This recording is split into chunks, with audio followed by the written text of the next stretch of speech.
Hi, this is Fritz with Against Psychiatry and AgainstPsychiatry.com. This is the third installment of me reading from a few articles that I wrote that are on our website, and I highly recommend that anybody who's interested watch the first two installments first. But if you can't find them, then I highly recommend that you just go to the website and read the text version of the articles, because if you jump in at this point, it might not make a whole lot of sense. But if you do just want to watch this segment, that's fine, but I just highly recommend that you go to the website so you can check out the whole article in its entirety and see the footnotes and email me and all that good stuff. Anyway, the URL for the site is www.againstpsychiatry.com. Anyway, I'm going to pick up where I left off. The last paragraph I read was, millions of people who would have never dreamed of taking an antipsychotic with such a clearly unfashionable side effect profile were now eagerly gobbling antidepressants and forcing them down their children's throats. Meanwhile, studies were showing that Prozac produced nearly identical structural damage to the serotonin network of rats as those produced by high levels of the illicit drug ecstasy. By preventing the reuptake of serotonin, the brain is temporarily flooded with excess quantities of this feel-good neurotransmitter. But soon, in an attempt to restore its innate balance, the brain reacts to this glut of unneeded serotonin first by shutting down serotonin production, and then, in desperation, a process known as downregulation begins, which ultimately kills off up to 60% of the serotonin receptors in the now drug-damaged brain. Like antipsychotics, which cause a pathological change in the dopamine system and thus supposedly prove that dopamine imbalance is the cause of psychosis, the fact that antidepressants cause a pathological change in the serotonin system was held up like a glistening turd by proud psychiatrists as proof that depression, once thought to be an emotional problem which could be worked through by the vast majority of individuals, was actually another biological disease caused by a chemical imbalance in the brain and requiring a drug for treatment, just like bipolar disorder or schizophrenia. Because antidepressants rarely cause the type of physically disfiguring side effects that are nearly ubiquitous with antipsychotics, such as dramatic weight gain, hair loss, drooling, or bizarre facial twitching, it was easy for people to accept them as harmless, but their much touted effect on the serotonin system had a dark side that was rarely mentioned as these drugs climbed in popularity. Soon psychiatrists began to talk of a new phenomenon they nicknamed kindling. That is, patients with an underlying but asymptomatic case of bipolar disorder or schizophrenia which is suddenly brought to the surface by the use of an SSRI antidepressant. In a controlled clinical trial of Prozac on children ages 7 to 17 in Texas, 6% with no history of mania had to drop out of the study before completion because they had become manic. When doctors from the University of Pittsburgh looked back at clinic charts from young people ages 8 through 19 who had taken Prozac, it was found that a full 23% of them had developed mania or manic-like symptoms.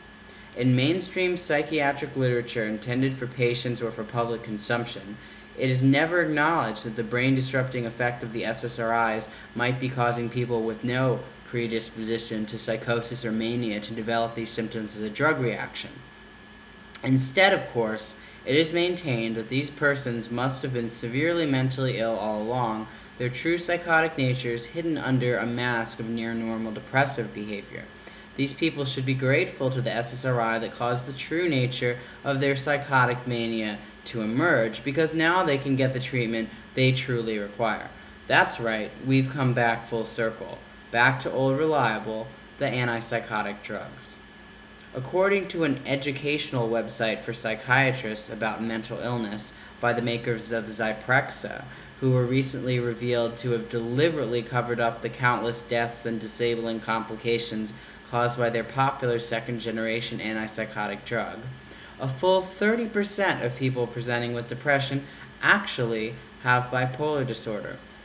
If you read between the lines, This means that nearly 1 out of every 3 people who seeks help for depression, typically walking away with an antidepressant, will later return manic or psychotic, and a perfect target for a disabling antipsychotic drug such as Zyprexa, which, along with the usual risk of tardive dyskinesia, also produces a metabolic syndrome typified by extreme weight gain, often resulting in diabetes or heart disease. As of 2005, less than a decade since Zyprexa was first approved in 1996, Zyprexa had been prescribed to 20 million people in 84 countries. Initially hailed as wonder drugs which would make people better than well, over the last several years media reports of school shooters, child-slaughtering mothers, and previously stable people who suddenly committed violent suicides began to add up. What did all these people in these geographically disparate locations have in common? Nearly all of them were taking an SSRI antidepressant or had recently stopped taking an SSRI antidepressant and were thus experiencing the severe drug withdrawal syndromes that occur before the damaged serotonin system manages to rebuild itself. Grudgingly, the FDA admitted that in clinical trials submitted to an approval for these supposedly life-saving drugs, the incidence of alarming side effects such as hallucinations, hostility, akathisia, self-injury, and violent or suicidal ideation had been systematically ignored. It was uncovered that in the clinical study which won FDA approval for antidepressant Cerazone, the suicide rate in the group treated with Cerazone was more than 5 times greater than of those who received a placebo. Other studies revealed that Prozac caused akathisia, a torturous inner restlessness, which was formerly thought to be a unique feature of the antipsychotic drugs, and which is known to often precipitate violence, suicide, or self-harming behaviors, such as cutting and burning the arms, in 10 to 25% of people taking it.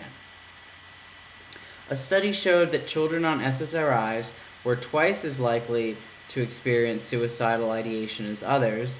Then, testimonies from parents whose children had suddenly killed themselves after starting an antidepressant drove the point home, and in 2004, the FDA put a black box warning on antidepressants, saying that they've been shown to increase suicidal thinking and behavior in adolescents and children. According to mainstream pro-psychiatry resources such as WebMD, by the end of 2005, there had been a 20% drop in prescriptions of antidepressants for children. But never fear, childhood prescriptions for antipsychotics are picking up the slack. As suicide fears cause prescriptions for antidepressants to go down, prescriptions for antipsychotics are skyrocketing. The reliable pattern of escalating diagnosis, which brings so many adults and children from a relatively mild diagnosis such as ADHD or depression to a much more severe diagnosis such as bipolar disorder or schizophrenia, is accomplished with help from SSRI antidepressants and stimulants such as Ritalin and Dexedrine. Ritalin, methylphenidate, is chemically similar to and has been shown to affect the serotonin, norepinephrine, and dopamine systems of the brain in much the same manner as the illegal drug crystal meth, which psychiatrists consider capable of inducing a chronic schizophrenia. In clinical practice, stimulants such as Ritalin, whose side effects range from skin rashes to life-threatening cardiac problems, have also been shown to cause potentially serious psychological problems such as depression, anxiety, insomnia, obsessions and compulsions, mood swings, mania, hallucinations, and other psychotic symptoms. Unfortunately, according to Marshall 2000, who surveyed 2 Virginia school districts, 20% of 5th grade boys were being administered stimulants during school. Okay, so that's the end of section 3 of this article. If you want to hear the rest of it, you're going to have to check out section 4 because YouTube videos can only be 10 minutes long. So, again, check out section 4. If you can't find it, go to www.againstpsychiatry.com and you can read the entirety of the article there. Thank you very much. This is Fritz, and I appreciate your interest.